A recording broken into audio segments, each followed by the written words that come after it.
Hi, this is Kelly with Hues Arts. Today I'm going to show you how to make this card that features heat embossing, watercoloring with reactive inks, and stenciling. I'll be using a variety of Hues Arts products including clear stamps, reactive inks, and stencils. First, we'll stamp the floral image onto a piece of watercolor cardstock. I'm using the MISTI stamping tool, but you can also use a clear acrylic block for your stamping. Position your stamp on the cardstock and then pick up the stamp with the lid of the MISTI. Then ink up the stamp with clear embossing and Watermark ink and stamp your image. This is a sticky ink that is designed for heat embossing that allows the embossing powder to stick to your stamped image. Next, sprinkle on some white embossing powder. I'm using a coffee filter to catch the excess embossing powder so I can easily pour it back into the jar.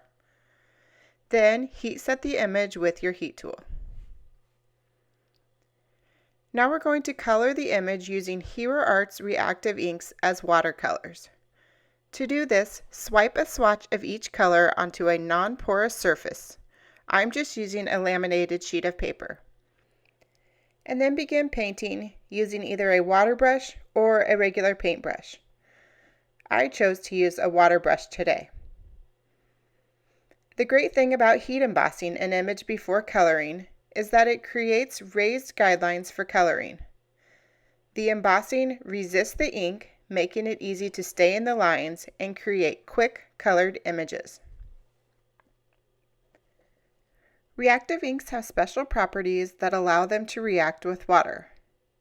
You can easily create a seamless blend of color like I'm doing here with the pink and orange inks on the flower petals. For best results, make sure you're using a watercolor paper, which is designed to withstand water, unlike normal cardstock. Next, I'm going to create a light wash of blue color all around the flower. And once again, the heat embossing helps to make sure that my color doesn't bleed into the flower. Once this piece is finished, set it aside to dry, or you can speed up the drying time by using your heat tool.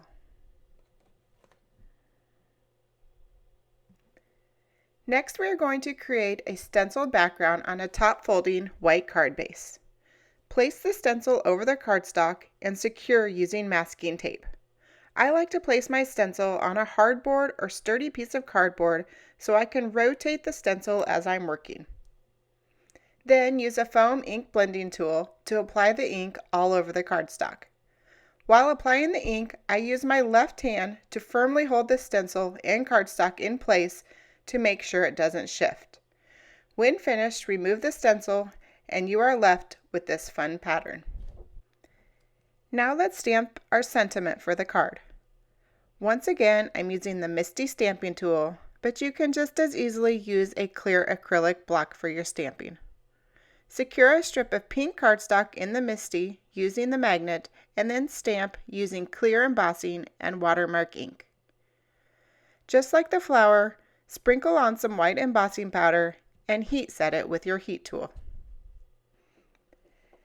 Now that all of the elements of the card are made, it's time to assemble. I've trimmed a piece of vellum to create a mat for my watercolored panel. Adhere those two pieces together. Then place some foam adhesive on the back of the vellum and adhere to the card base. It's helpful to have a gridded work surface to assist with aligning elements and making sure everything is straight. Adhering elements with foam adhesive gives you added interest and dimension to your projects. Finally, finish off the card with some sequins adhered with liquid glue. A tweezers is very helpful when dealing with small embellishments such as sequins. And that completes the card. I love that watercoloring with reactive inks is such an easy technique that anyone can do. And a simple stenciled background creates a gorgeous base for this card. I hope you enjoyed the card. Thanks so much for watching.